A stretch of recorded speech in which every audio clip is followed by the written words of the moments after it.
मां अन्नपूर्णा ज्योतिष परामर्श केंद्र पर आपका हार्दिक अभिनंदन है। मैं गत कई दिन से कोई एक विषय लेकर उस पर वीडियो बना रहा हूँ। आपका लाइक ये बता रहा है कि आपको पसंद आ रहा है। अभी मैंने वास्तु समन्वय पे टीनेजर्स बच्चों के लिए कुछ उपाय बताए थे। आज मैं जो बता रहा हूँ उसमें आप सारा काम छोड़ें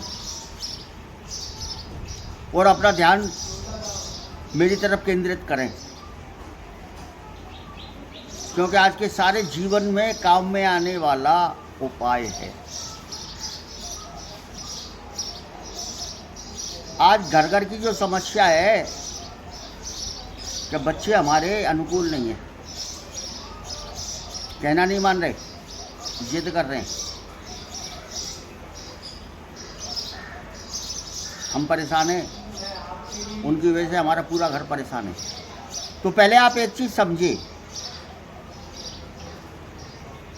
कि बच्चा जब जन्म लेता है तब से लेके उस पे चंद्र का प्रभाव होता है। 12 के हिस्से से 7 ग्रहों को लगाया तो 7 ग्रहों का प्रभाव बच्चे के जीवन पे आता है। तो जन्म से लेके 12 साल तक बच्चा माँ के प्रभाव में ज़्यादा रहे। क्यों? क्योंकि उसका मुख्य कारण ये है कि वो चंद्र ग्रह के अधीन रहता है। 12 से 24 वर्ष विशेष ध्यान देने वाली बात है कि बच्चा बुध ग्रह के प्रभाव में रहता है।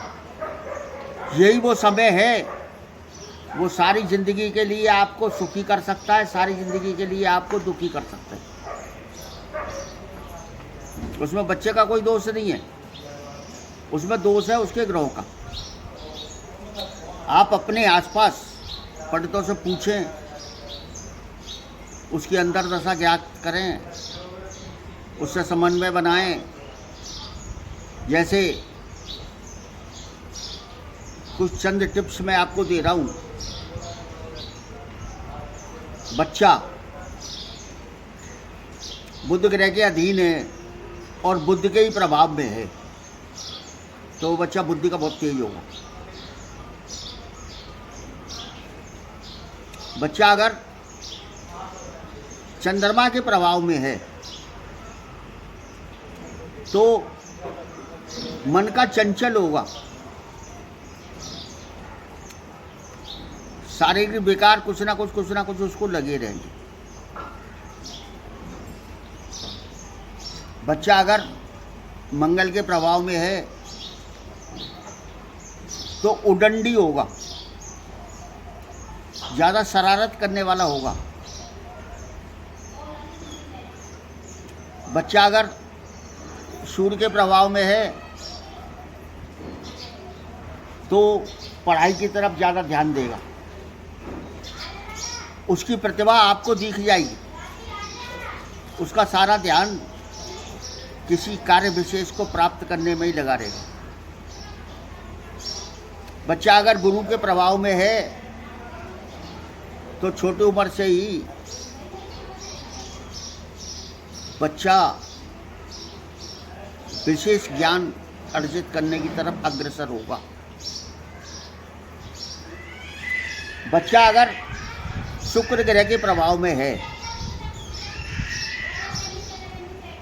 तो अपने आप को ज़्यादा सुंदर बनाने की चेष्टा करेगा, कहना नहीं मानेगा और विपरीत लिंग की तरफ बहुत जल्दी आकर्षित हो जाएगा। ये विशेष ध्यान देने वाली बात है कि अगर हम बच्चे की एक गतिविधि पे निगाह रखें, क्योंकि 12 से 24 वर्ष की जो अवस्था है उसी में बच्चा बन भी सकता है, उसी में बच्चा बिगड़ भी सकता है। उसके बाद बच्चा अगर शनि ग्रह के प्रभाव में है तो कार्य करेगा, लेकिन सामान्य गति से नहीं, वरना बल्कि धीरे धीरे गति से। दो जो उपछाया ग्रह हैं राहु और केतु, इनके प्रभाव में जब भी बुध आ जाएगा इस अवस्था में 12 से 24 की अवस्था में, तो बच्चा कोई ना कोई ऐसा कदम उठाएगा जिससे कि बच्चे को भी आगे जाके हानि प्राप्त होगी और उसके घर वालों को भी कष्ट और परेशानी होगी। बहुत शोध करने के बाद मैंने इनका निचोड़ निकाला कि अगर हम ऐसा करें और हमारे सामने ऐसी समस्या है तो हमारा ये दायित्व है कि उस उम्र में बच्चे कुछ नहीं करेंगे, हम कुछ करें। तो हम थोड़ा बहुत उपाय करके समस्या का समाधान निकाल सकते हैं। सबसे पहले कार्य तो हम ये करें कि रविवार को छोड़ के बाकी समस्त दिन तुलसी के पत्ते का 1 चम्मच रस हम बच्चों को पिलाएं। बच्चों को ज़्यादा से ज़्यादा सुबह शाम पूजा करने की आदत डालें। सुबह शाम उसको गायत्री मंत्र पढ़वाएं, याद कराएं। अगर नहीं सुन रहा तो आप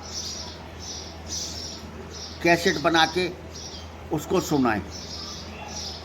तीसरा, जब देखो पानी हमारे सर से निकल रहा है, हमारा बच्चा हमारे कहने में नहीं आ रहा, तो उसके लिए एक उपाय ये है कि एक पान के पत्ते पे सफ़ेद चंदन को घोल के उस पर भगवान शिव, माता पार्वती